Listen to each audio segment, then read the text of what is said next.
эфире новости, в студии Анастасия Кобызева. Здравствуйте. Вот главные темы.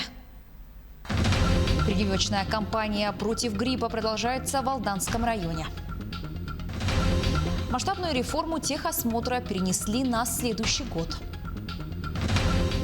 К 75-летию Великой Победы в Амге в свет вышла книга «Войной опаленное детство».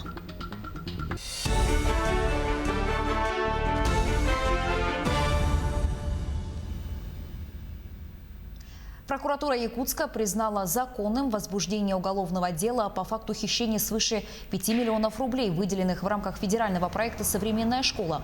В прошлом году коммерческая организация закупила 54 квадрокоптеров для кабинета технологий Центра образования цифрового и гуманитарного профилей «Точка роста».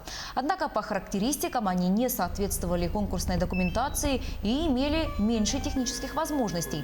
Прокуратура Якутска взяла на контроль расследование уголовного дела. В 2019 году коммерческой организации в рамках исполнения договора с учреждением подведомственным Министерству образования и науки Республики осуществлена поставка 54 квадрокоптеров для кабинета технологий Центра образования цифрового и гуманитарных профилей «Точка роста» на общую сумму свыше 5 миллионов рублей, которые по своим характеристикам не соответствовали конкурсной документации, в том числе имеют меньше технических возможностей. В результате указанных преступных действий бюджету Республики Саха-Якутия причинен материальный ущерб в особо крупном размере. Законопроект о бесплатном предоставлении земли в арктических регионах внесен в правительство России. Речь идет о внесении поправок в федеральный закон о дальневосточном гектаре. Планируется, что право на получение земельных участков в первые 6 месяцев действия закона на территории Арктики будут иметь граждане, зарегистрированные в этих субъектах и муниципальных образованиях. По истечении 6 месяцев такое право появится у любого гражданина России. Получить бесплатно можно будет участок земли размером до 1 гектара сроком на 5 лет, а затем оформить в собственность или долгосрочную аренду. Использовать землю можно для строительства жилого дома или ведения любой экономической деятельности. Сезонный рост простудных заболеваний отмечается в Алданском районе. Врачи подчеркивают важность иммунизации. В сложных эпидемиологических условиях высок риск симбиоза гриппа и коронавируса. Тему продолжит Татьяна Вахнина. Ринит, респираторные явления, повышение температуры, общее недомогание. Большинству пациентов с такими жалобами ставится диагноз «острая респираторная вирусная инфекция». Осенью рост простудных заболеваний наблюдается ежегодно. Эпидемические пороги мы не превышаем, заболеваемость растет во всех возрастных группах, как детей, так и взрослых. К наиболее надежным способам защиты от гриппа относится в первую очередь профилактика. Иммунизация населения началась в сентябре. Самые ответственные граждане уже посетили прививочные кабинеты. Прививки от гриппа получило 84% детей и 52% взрослых от запланированных. Грипп опасен в первую очередь осложнениями. Прививка нацелена на облегченное течение возможной болезни и минимизацию риска осложнений. Год от года доверие населения к вакцинации возрастает, однако отказы от иммунизации имеют место. Кроме того, в условиях пандемии степень бдительности граждан снизилась, уменьшилась и доля опасений.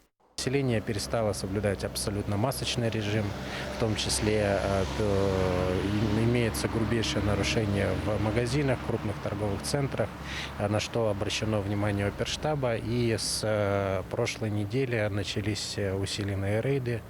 В этом году иммунизация от гриппа обретает особую важность. Ситуация по распространению новой коронавирусной инфекции остается напряженной. Ежедневно в Алданском районе выявляются несколько случаев COVID-19. В стационаре находится 53 человека, в провизорном отделении ждут результатов лабораторных исследований 15 человек. Обсерватора, к сожалению, у нас на сегодняшний день отсутствует. Мы также с оперативным штабом решаем этот вопрос о развертывании обсерватора. В сложных эпидемиологических условиях необходимо помнить о высоком риске двойного инфицирования. Повышенное внимание медики уделяют просветительской работе. На разъяснение и убеждения врачи и вакцинаторы времени не жалеют. Человек может заболеть и 2, и 3 вирусами одновременно, если не имеет к этому иммунитета. Для этого и проводится вакцинация. При вакцинации от гриппа это будет протекать менее тяжело, чем если бы человек заболел одновременно и гриппом, и коронавирусом. Обязательной вакцинации подлежат школьники и воспитанники детских садов, а также категории взрослых граждан, относящихся к группам риска. Это в первую очередь сотрудники медицинских, социальных и образовательных учреждений, работники жилищно-коммунальной сферы, а также специалисты торговых и транспортных компаний. Татьяна Вахнина, Руслан Павлов, Алдан. Соединить Горный и Кобяйский районы. Уже совсем скоро между ними откроется круглогодичный комфортный проезд. Напомню, автомагистраль Кобяй обеспечивает транспортную доступность к федеральной дороге Вилюй и является одним из приоритетных направлений для Якутии. С какими трудностями столкнулись дорожники, расскажет Алексей Соколов. Самым сложным в строительстве дороги оказалось возведение моста через речку Тюгюяне. Почти 107 метров. Покрытие полностью из бетона. С двух сторон подходы по 450 метров. Завершить работы оказалось возможным только благодаря федеральному проекту «Безопасные и качественные автомобильные дороги». Этот мост строится в рамках национального проекта «Безопасные и качественные автомобильные дороги». Переходящий объект 19-20 год. Финансирование федеральное. Мост и строительство автомобильной дороги самой Кобяй, да, это получается 16 километров в этом году, в 2020 году сдача. Еще одна трудность, с которой столкнулись приезжие подрядчики, это вечная мерзлота и специфические северные грунты. Здесь специфичные грунты, то есть суглинки, суписи. Вот, такие грунты, которые во влажном состоянии они начинают течь. Вот, ну, то есть как бы растекаться. Старались, чтобы все работы производились в зимнее время, то есть как согласно проектным требованиям. Подрядчики дают гарантию на 8 лет и уверяют, дорога простоит еще дольше. Я 100% скажу, что стоять он будет. И следили за качеством здесь, на данном участке. И как бы все работы были строго выполнены качественно. Остались сущие мелочи – барьерные ограждения, сигнальные столбики, дорожные знаки. И уже в конце этого месяца, немного опережая график, дорожники планируют полностью сдать стратегически значимый для республики объект. Алексей Соколов, Анна Васильева, Семен Семенов, Кобяйский улус. Масштабную реформу техосмотра перенесли на 1 марта следующего года из-за пандемии коронавируса. Изменения коснутся прежде всего процедуры проведения технического осмотра. Главная цель всех нововведений – борьба с серыми техосмотрами и выдачей диагностических карт без фактической проверки автомобиля. Подробности у Саргаланы Неустроевой. Так будет введена обязательная фотофиксация авто при заезде и выезде из сервиса. Кроме фотографий будут фиксироваться и координаты машины, чтобы точно определить, в том ли сервисе и в то ли время сделаны снимки прохождения технического осмотра.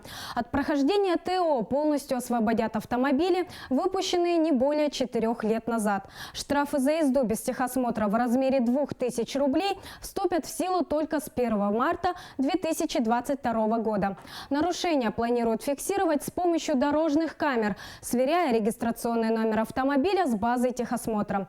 Несмотря на то, что со следующего года за левый техосмотр штрафовать не будут, для недобросовестных автовладельцев такая хитрость может обернуться серьезными финансовыми потерями. Страховые компании получат дополнительный повод для предъявления регрессного требования к водителю, в частности, за несвоевременно пройденный техосмотр. Это следует из поправок в законе об ОСАГО, которые вступают в силу с 1 марта следующего года. Важное уточнение. Регресс будет выставляться только в тех случаях, когда ДТП произошло по причине неисправности машины. Большие изменения также ожидаются и в правилах дорожного движения. Так, Министерство внутренних дел подготовило проект поправок в перечень неисправностей, при которых нельзя будет эксплуатировать автомобиль с 1 июня 2021 года. Свой комплекс поправок в ПДД подготовил и Минтранс. В новом варианте правил будет однозначно запрещена стоянка на островках безопасности на пешеходных переходах и островках, разделяющих транспортные потоки. А зона действия знака «Остановка запрещена» будет прекращаться после знака «Парковка». С 1 апреля 2021 года практический экзамен на всех транспортных средствах, кроме мотоциклов, будет проводиться исключительно в городских условиях. Также изменится изменится система оценки действий кандидатов в водители. Отправиться на пересдачу теперь можно будет и за непристегнутый ремень безопасности, наезд на бордюр и трехкратное включение задней передачи на парковке.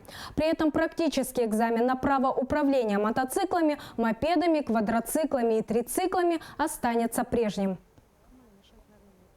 Изменить стереотипное мнение в отношении людей старшего возраста призывает выставка-фестиваль «Активное долголетие». Она стартовала сегодня в ресурсном центре социальной защиты «Победа» в Якутске. В этом году мероприятие проходит в новом формате в режиме онлайн на площадке Zoom. Участников ожидают мастер-классы, консультации с врачами и специалистами, а также оздоровительные практики. Выставка-фестиваль завершится 9 октября. В выставке принимает участие, можно сказать, вся республика, где есть интернет, где есть хорошая связь. Ну и город Якутск, конечно. Будут лекции врачей, будут лекции с пенсионного фонда. В общем, специалисты, профессионалы, они будут отвечать на вопросы наших граждан, пожилых.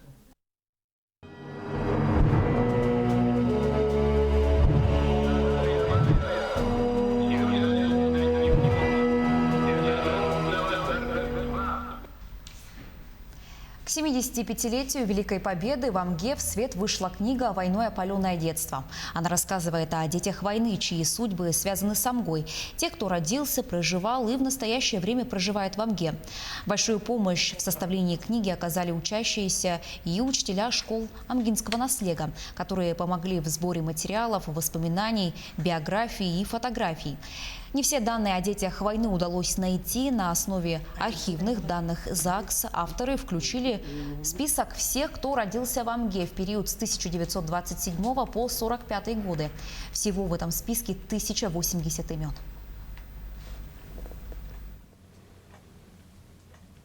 В эту книгу вошли около 200 биографических данных наших ветеранов, детей войны. Ныне здравствующих, проживавших здесь, родившихся здесь, родившихся, но проживавших в других местах. И хотелось бы отметить, что эта книга является продолжением книги «Их труд приближал победу», которая была выпущена в 2010 году. Вот в эту книгу вошли биографические данные ветеранов тыла, а в эту книгу мы именно включили биографические данные детей войны. На этом все. В 12:30 на нашем телеканале смотрите брифинг оперативного штаба Якутии по борьбе с коронавирусом. А наши корреспонденты продолжают следить за развитием событий. Оставайтесь на нашем телеканале.